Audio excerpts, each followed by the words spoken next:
I decided to do a review on our Midea 7 cubic foot chest freezer. Now in 2021 I did a review on our 3.5 cubic foot Midea or Arctic King chest freezer. You can check that out in the link above here. The reason we bought a larger one is because we wanted to be able to store more loaves of bread, store more of my homemade sourdough bread, and to store more flour. Notice I use the word store. The food in our freezer is part of our emergency food storage. We rotate it out on a regular basis and we maintain several months worth of food. If you want to see how we manage our food supplies, you can check this link out above. So let's check out the inside of this. This freezer only comes with one wire basket. It just hangs on the edge right here. I think you can slide it back and forth if you need to.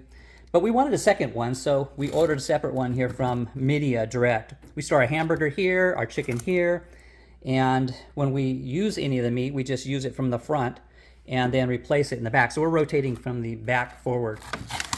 We have more hamburger, steak, chicken, and other baskets along with bagged vegetables and so on. On the very bottom, we store several bags of King Arthur flour, 5-pound bags, and we vacuum sealed them, and we rotate those from the left to the right. Over here, we have 4 stackable wire baskets we got from the Container Store. This is where we store 8 loaves of bread. So when we're done with the top 2 loaves, we just go to the store, replace them, and take this basket and then put it to the bottom, and then rotate it from the bottom up. So let's take a closer look at the outside. I wanted to do a side-by-side comparison for you between our 3.5 and our 7 cubic foot freezer in our relatively small kitchen. I think the 3.5 cubic foot is more practical and aesthetically pleasing in a room this size, but we simply wanted to be able to freeze more food without using a full-size stand-up freezer. We were going to sell the smaller one to pay for the 7 cubic foot, but because of the rise of food prices and food shortages, we stuffed it full of food and will wait until things improve before selling it. Now both freezers have a little drain plug on the lower left side for draining water when you defrost. And they both have identical looking temperature dials. We leave hours on maximum.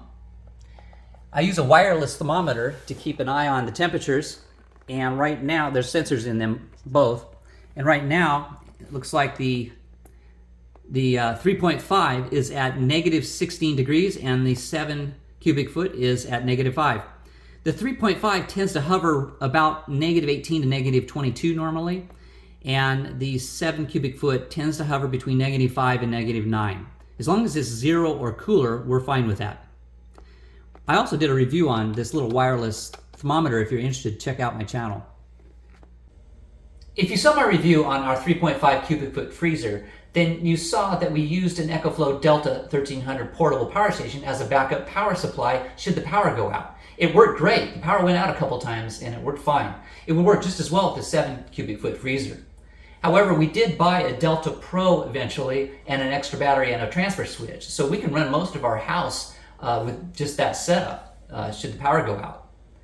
The question is, what are the minimum requirements of a portable power station to be able to run this 7 cubic foot freezer? So I took a couple readings to find out. The most important was surge watts. I learned that the draw from the 7 cubic foot freezer is 1400 surge watts, and for the 3.5 it's 1100 surge watts. It's fairly significant. So you'd have to have a portable power station that can handle that, or maybe just even a little bit more for some cushion there. The next thing you'd want to know is how long can the battery in the portable power station last without solar power coming in? How long can you run the freezer? So I took another reading and I found out that each unit here, the 3.5 and the 7 cubic foot, uses 35 watt hours per hour on average, and that's pretty efficient. So now you just have to find out how many watt hours are available for you to use from your portable power station. Here's an example with the Delta 1300, not this one, but the 1300. The capacity on that is 1260 watt hours. That's the maximum capacity when it's full.